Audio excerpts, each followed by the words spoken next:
नमस्कार मित्रों। द स्वदेश में आप लोगों का स्वागत है। यहाँ पर करते हैं हम लोग देश में हो रही राजनीति पर चर्चा। और आज हमारा विषय है नीतीश कुमार ने आखिरकार मना कर दिया है। जी हाँ, बिहार की राजनीति में नीतीश कुमार ने अपनी चुप्पी तोड़ी और कह दिया कि 2 बार गलती से उधर चले गए थे, अब नहीं जाएंगे। तो नीतीश कुमार की राजनीति है क्या और क्यों वह इस बात को सबके सामने स्वीकार कर रहे हैं कि उनसे गलती हो गई है, और लालू प्रसाद यादव जी ने आखिर क्यों ऑफर दिया था नीतीश कुमार को, आज इसी विषय पर चर्चा करेंगे और समझेंगे क्या नीतीश कुमार देश के अगले राष्ट्रपति होने वाले हैं।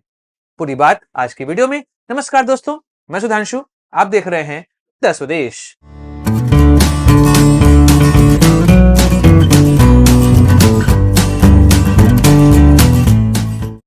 दोस्तों, बिहार की राजनीति में पिछले कुछ दिन बहुत ज्यादा अफवाहों में डूबे हुए थे, क्योंकि वहां की राजनीति में कुछ ऐसा हो ही रहा था।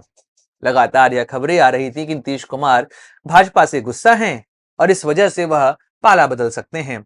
और पिछले कुछ इतिहास जो नीतीश कुमार के रहे हैं, वह संकेत भी इधर देते थे कि जब भी वह चुप होते थे तो राजनीति में नया करवट होता था।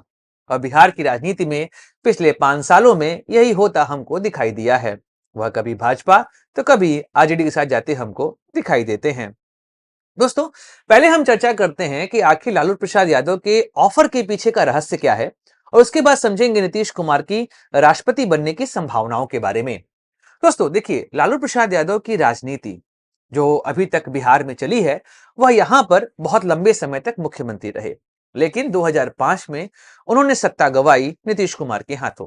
नीतीश कुमार उनके कभी साथी रहे थे, कभी वह एक साथ मिलकर बिहार में वंचितों की राजनीति किया करते थे।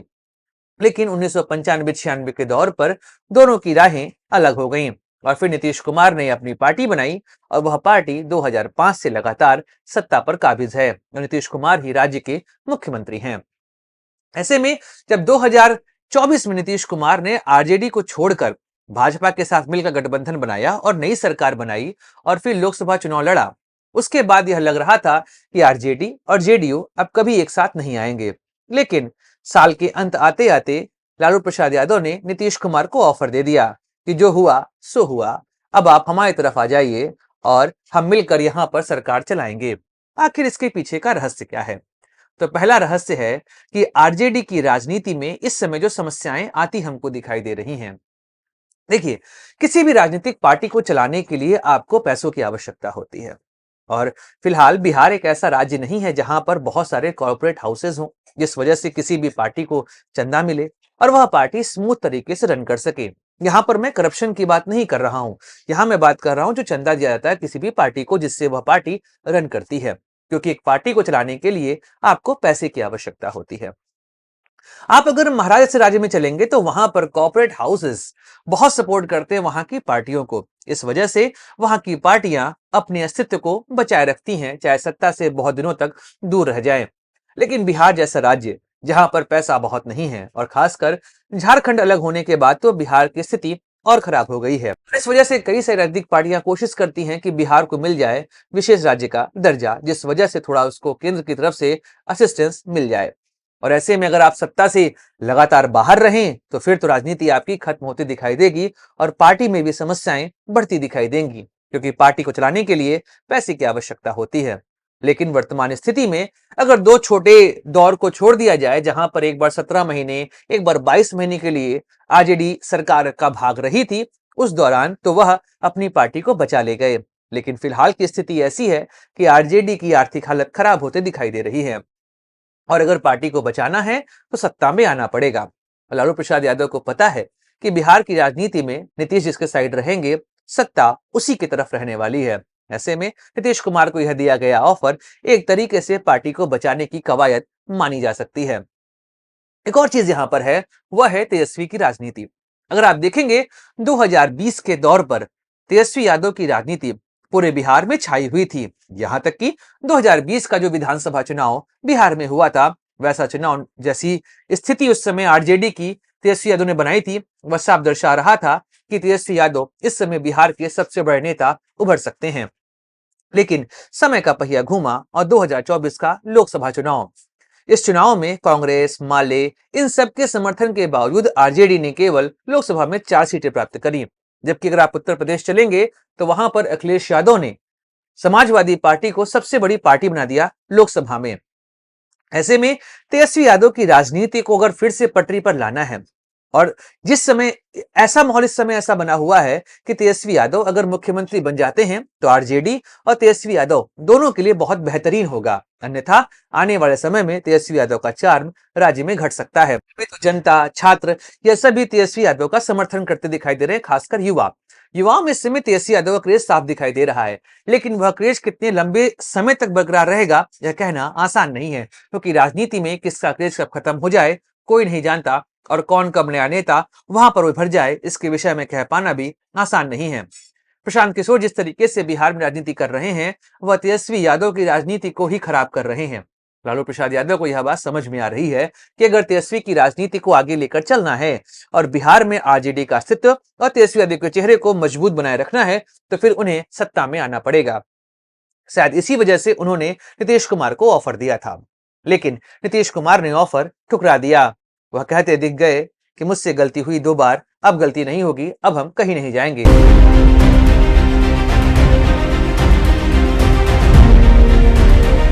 दोस्तों अब नीतीश कुमार की बात करते हैं कि आखिर नीतीश कुमार की राजनीतिक मजबूरी है या फिर है यह दांवपेच। चलिए इस विषय पर करते हैं चर्चा।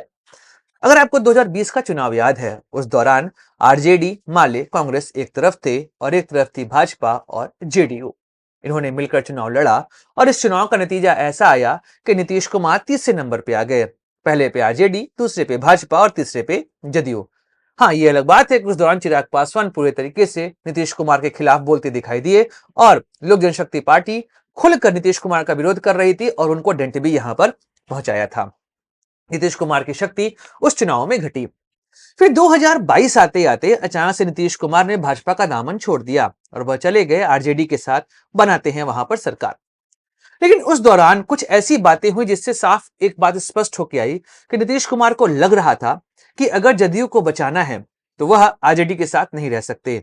यहां तक कि जो उनके साथी थे जिनसे वह घिर रहे थे, जैसे कि हम लल्लन सिंह की बात कर लें या हम बात कर लें अशोक चौधरी की, या कुछ ऐसे लोग हैं नीतीश कुमार की राजनीति को दिशा देते हैं। ऐसे नीतीश कुमार को पता था कि अगर वह भाजपा के साथ नहीं गए तो हो सकता है जेडीयू में फूट पड़ जाए, और कई सारे नेता सपोर्ट कर रहे थे कि वह भाजपा के साथ जाकर मिलकर सरकार बनाएं, क्योंकि लालू प्रसाद यादव उनकी ही पार्टी को खा जाएंगे। इस वजह से आपने देखा कि इंडिया गठबंधन बनाने के बावजूद नीतीश कुमार 2024 में भाजपा के साथ मिलकर सरकार बनाते हैं, लोकसभा चुनाव लड़ते हैं।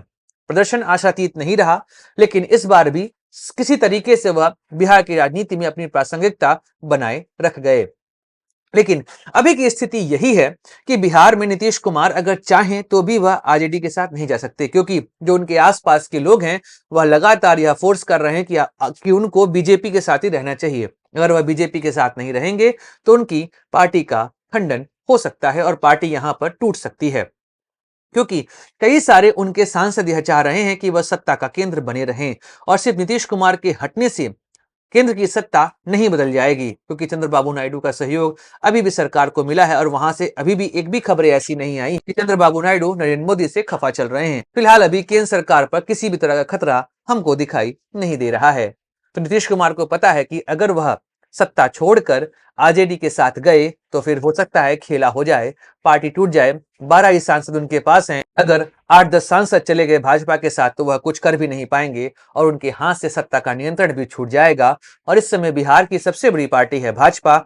ऐसे में जो राज्यपाल है वह भाजपा को आमंत्रित कर सकते हैं सरकार बनाने के लिए, या हो सकता है कि वह विधानसभा ही भंग कर दें, क्योंकि चुनाव हाल के महीनों में होने ही वाले हैं।